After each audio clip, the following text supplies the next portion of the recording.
I took my kid, 7F, to an animal sanctuary. They announced that they would be feeding a baby sloth at XYZ time. So my kiddo and I head over to wait. My kiddo was right at the front, close enough to look the sloth in the eye. Karen was standing to the right of my kiddo. Her son, who looked to be about 11 years old, comes shooting through the crowd and stands right in front of my kid. My kid has a list of neurological disorders and can't yet navigate the finer points of social interaction, so she freezes and starts to tear up.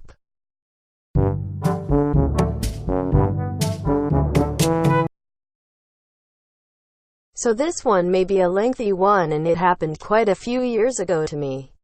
I also apologize for any formatting as I'm on mobile. I was traveling from Dublin back to Australia after spending a month solo traveling Europe, which I loved. For anyone who has traveled from Europe to Australia, they know it's about 20 to 25 hours of traveling. This was at the very beginning when leaving Dublin, and I didn't deal so much with entitled parents, it was more of an entitled family of about 10. When waiting for takeoff, there was a family who decided that whatever seats they liked on the plane were theirs. I had an aisle seat in the center as I get claustrophobic, so pay extra to choose this. It took about half an hour of the flight attendant threatening them to move to their assigned seats or get taken off the flight before we could take off, which they yelled about quite a bit. By the time we finally got to take off, I was next to two of the family members who decided to FaceTime while we were taking off and up in the air. This led to me asking if they're crazy and told them to get off their damn phone. What I hadn't known earlier is that in the family was a teenage boy who was severely autistic. The family hadn't planned for him, as he wanted to sit with one of the people next to me. The family allowed him to walk around the plane. Try to take a young child's Nintendo DS. The child managed it really well and just kept playing as if someone wasn't trying to snatch it off him, and he would come lean over me to grab his family member next to me. This led to him getting frustrated and trying to rip out my hair, that is almost down to my butt, a few times. At first I dealt with it and got no apologies. The fourth time it happened, he wouldn't let go and ended up dragging me into the aisle where two other Australian girls had to help pull him off me. I still got no apologies from any of the family members when this happened, and when I composed myself I yelled at them. It is not the boy's fault for not even trying to help this boy feel comfortable or keep him in his seat. It ended up with the whole plane reshuffling, so this family had a big section together and I had to sit in a middle seat on the side of the plane. You'd think that would be the end, but nope. When I was going through security at Abu Dhabi, I had to take my Doc Martens off for scanning. This boy obviously liked them, so took them. I had to run after them to get them back, and the family members informed me I should stop being rude and let him have them as he liked them. Now, Doc Martens are around AUD $200, so hell no am I giving them away. They were about 7 years old at the time and I had no other shoes with me. I had to engage in a tug of war to get them back, where these two Aussie girls backed me up again. I hightailed it out of there to my next gate as I was so over dealing with this family. No security helped, no one got arrested or some awesome outcome, but I will never forget that flight from hell.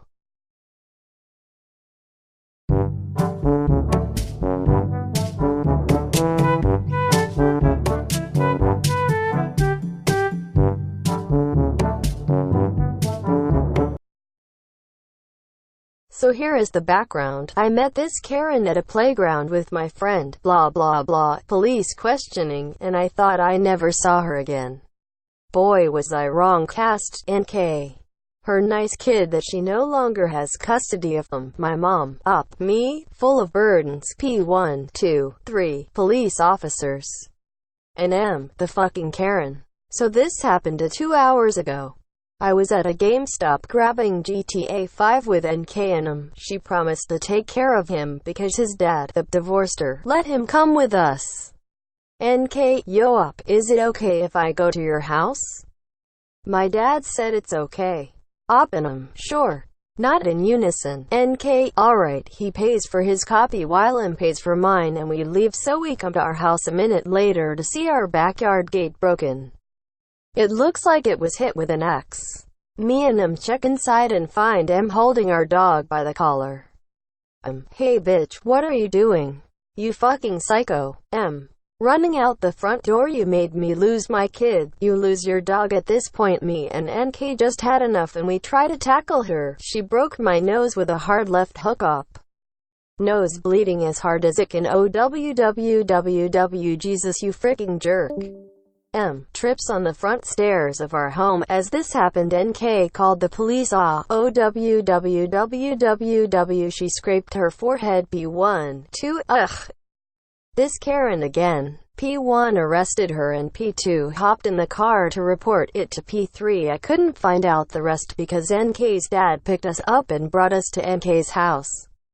Over there we played GTA 5 and relaxed like nothing happened.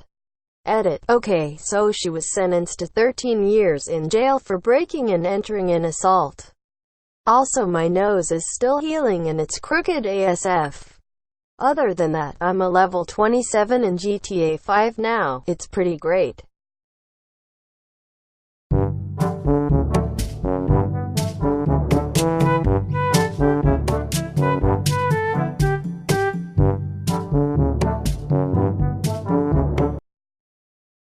Hope this belongs. It's both infuriating and hilarious that my mom, along with practically all parents, expects me to be automatically grateful for her providing me with existence. I want to be dead. Karen, the world is literally and metaphorically on fire. There's almost zero chance of even an okay future for my generation, just about a millennial or Gen Z. Between not ever being able to have a house, retiring, being death, entering the climate change apocalypse already if not very soon, probably multiple world and civil wars heading our way. I'm not sure you're making the argument you think you're making as to why I should be thankful to you.